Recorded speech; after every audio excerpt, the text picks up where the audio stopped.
ماہ شعبان کا مہینہ جاری ہے اور شعبان کے مہینے میں 15 شعبان کا روزہ بالخصوص رکھا جاتا ہے، تو کیا یہ سنت سے ثابت ہے؟ اس کی کیا احادیث کے اندر فضیلت ملتی ہے؟ یہ ارشاد فرماتے ہیں۔ شعبان المعظم کا مہینہ وہ مہینہ ہے کہ جس میں نبی پاک صلی اللہ تعالیٰ علیہ وآلہ وسلم رمضان المبارک کے بعد سب سے زیادہ روزے رکھا کرتے تھے۔ بعض میں یہ ہے کہ آپ اکثر روزے یعنی شعبان کے اکثر دنوں کے روزے رکھتے تھے یعنی بکثرت، اور بعض میں یہی کہ پورا شعبان ہی روزے رکھ لیا کرتے تھے۔ یہ مختلف روایات موجود ہیں۔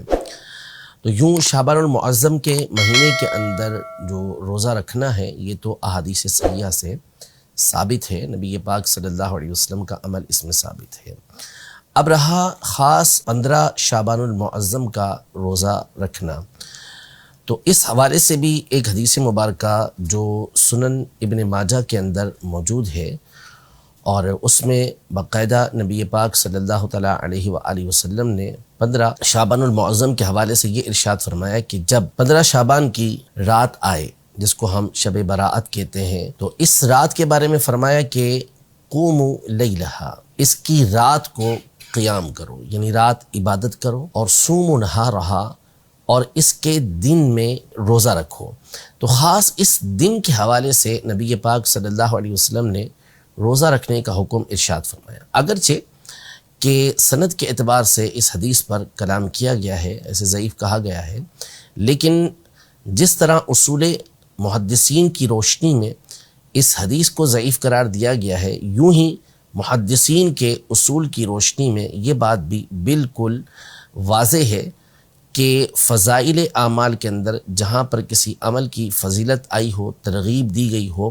تو اس میں ضعیف حدیث پر عمل کرنا یہ بالکل جائز اور مستحب کام ہوتا ہے۔ تو نبی پاک صلی اللہ تعالیٰ علیہ وآلہ وسلم کی اس حدیث مبارکہ کی روشنی میں خاص 15 شعبان کا روزہ رکھنے کا حکم بھی ہوا، اور اس رات قیام کرنے کا یعنی عبادت کرنے کا بھی حکم ہوا، اور ویسے بھی دیگر احادیث طیبہ جو صحیح ستہ کے اندر موجود ہیں، صحیح حدیثیں ہیں، اس میں یہ مذکور ہے کہ نبی پاک صلی اللہ تعالیٰ علیہ وآلہ وسلم شعبان کے اکثر دنوں کے روزے رکھا کرتے تھے۔ اور جب آپ سے اس بارے میں پوچھا گیا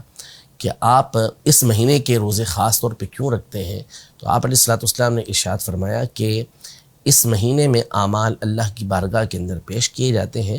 اور میں چاہتا ہوں کہ جب میرا عمل اللہ کی بارگاہ میں پیش ہو تو میں روزے سے ہوں۔ تو ظاہر ہے کہ 15 شعبان تو بالخصوص وہ رات ہے جس کے بارے میں اقوال موجود ہیں کہ اس رات